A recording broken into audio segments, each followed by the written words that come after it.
Hello there, running-ears. It's Manny again, and I felt like I had to get this video out today because the registration for virtual runs is tomorrow. So I wanted to get that information to you, but we also had the check-in pass for Springtime Surprise. It dropped today. So let's get right to it. So you should have gotten an email if you are registered. If not, you can log into your account, and when you log into your account, you're gonna look at this.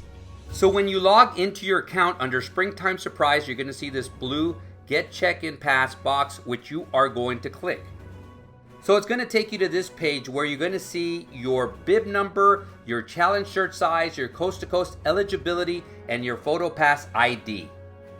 So we're gonna go over the check-in pass, and there's three things I wanna stress. We're not gonna go over like the name and what races you're doing and so forth, but I'm gonna stress three things. So just remember, I have one bib, and that's what I showed you, and that's my bib number because I'm doing the challenge, which brings me to number one. I have one bib number, so you look at the bib number. So a lot of people are gonna speculate, what does this mean? So if you notice, there was no corral placement. We do not get that until we pick up our bib. So in other words, once you pick up your bib, you're gonna see on the left, if I'm looking at it, it's gonna be on the right-hand corner, but when it's here, it's gonna be on the left-hand corner. You're gonna see your corral. Sometimes it's gonna have, let's say, D and C, or C and D. So that's gonna be different corrals for different runs. But once we get it, we'll be able to look at it. If not, you're gonna go to runner relations and ask them, and they're gonna let you know. But if it says C, then you have C for all three runs if you're doing the challenge. If you're just doing the 10K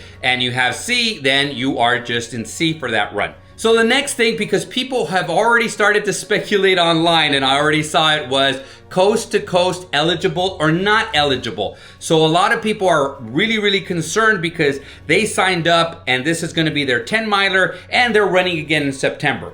So I'm gonna stress this. If it says not eligible and this is your first of the two, the second one is when it will read eligible. When you're eligible, they are going to give you a band. That band, as annoying as it may be, you're gonna have to keep it until you finish on Sunday. Once you finish the 10-miler, that's when they'll cut it off and they will give you your coast-to-coast medal.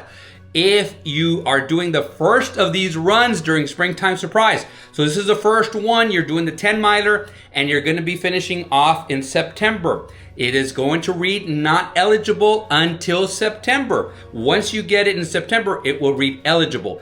If it does not read eligible at that time, and you know that it's a second part of a coast-to-coast, just go to runner relations, make sure that you got all your information, and they'll take care of it for you.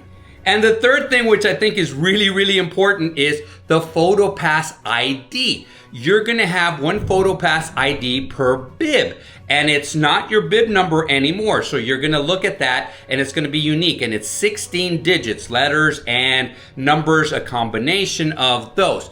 So you're gonna have to put that into either My Disney Experience app or on the web page, and it's wherever the photos are found. There's going to be a link. It's going to be a tab that's going to say put number link in here, so you're going to put the numbers in there and your photos are going to come out, and usually they can take up to a few hours after the run, even up to a couple of days. There's times when during the week, it's funny because I'll finish a run a weekend and about 3 days later I get dinged that the photos are still coming in, and that can happen. So any other questions about bibs and the check-in pass? If you have any questions, please put them down below. And if we're not, we're gonna move on. So before we do, guys, if you haven't already, please subscribe to the channel if you haven't already. Please hit the notification bell and please give this video a thumbs up. But to me, the more important thing that you can do is ask questions, interact, share this information, so that way people can have a better experience when they get to Disney and actually do the runs. But we're also gonna talk about the virtual runs because the registration for the virtual runs is tomorrow, April 1st. So I know I've already shown you the pictures of what they look like and they were incredible, but there was a video that came out and the video made it look even much better. So we're gonna look at that video now. So we're gonna start off with the Pirates of the Caribbean, and this is super cool because as you turn the bottle, the liquid moves. It's really cool. The Jungle Cruise, you actually can steer the ship. Big Thunder, the light comes on, and check this out for Happily Ever After.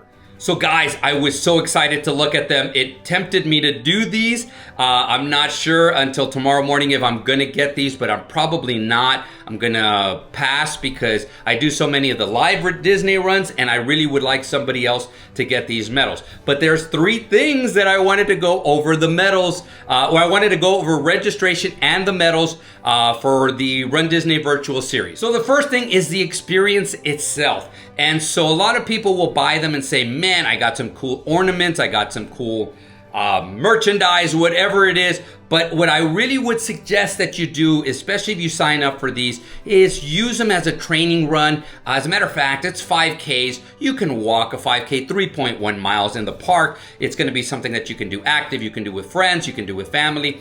What I suggest to a lot of people is go to Disney and run them there. Go and do them on the running trails, especially they have some at some of the resorts that are really, really cool. I would suggest that you do not do them in the parks. I just actually saw a video where somebody actually tried to do this and they got kicked out.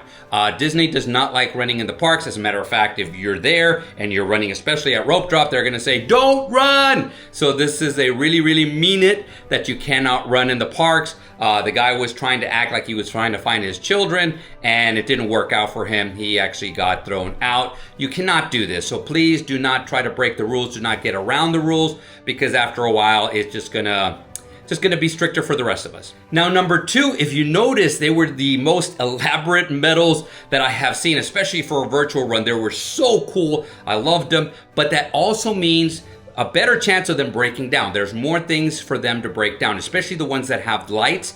So you do know that you can replace the battery. There is videos, instructions online on how to do that. But there is a chance you're going to break. They can break down or they can break. So what I would suggest, just like with your regular medals, make sure that you take care of them. Make sure that when you're going to bring them out and show them to people, make sure that you take care of them. Because again, the more elaborate the medals are, the more hanging pieces, the more pieces there are, there's more chances that they're going to break. So please be careful with the medals. And the third point I was going to bring up is because the medals are so cool, I do believe there's a chance that this is going to be like regular registration where things are going to go very, very quickly. So my suggestion is if you badly want to do it, be there tomorrow at 10 a.m. Eastern time because that's when registration starts. Or make sure that you look at it. I'm going to assume that it is. I haven't looked at the website. But if it is at 10 a.m., get there just like regular registration. I wouldn't postpone it too much. There is a chance that later on in the day or at nighttime, you're going to get home and say, oh, let me check. And possibly the challenge is going to be sold out. And the reason is, oh man, that happily ever after medal is so cool. But there may be some 5Ks that are still open. So the popular ones are going to sell out. I think that all of them are going to be popular. I do think they're going to last a little bit longer than the regular runs, but I do think they're going to sell out possibly tomorrow. So that's it for this video. It's a quick one, and I do want to go over the shoes, the Brook shoes that are going to be coming out at Springtime Surprise. I already got all the information, so I'm going to make another video before I leave, whether it's going to be short or a little bit longer, depending on what Disney gives us. So as of now, they really haven't given us a lot. They've just given us kind of like a view. So that video is coming. If you have any questions on the virtual runs or on the check-in pass, please put them down below. But without further ado, thank you very much for putting up with me. Create a magical day, create a magical run. And guys, we will see you sooner than later.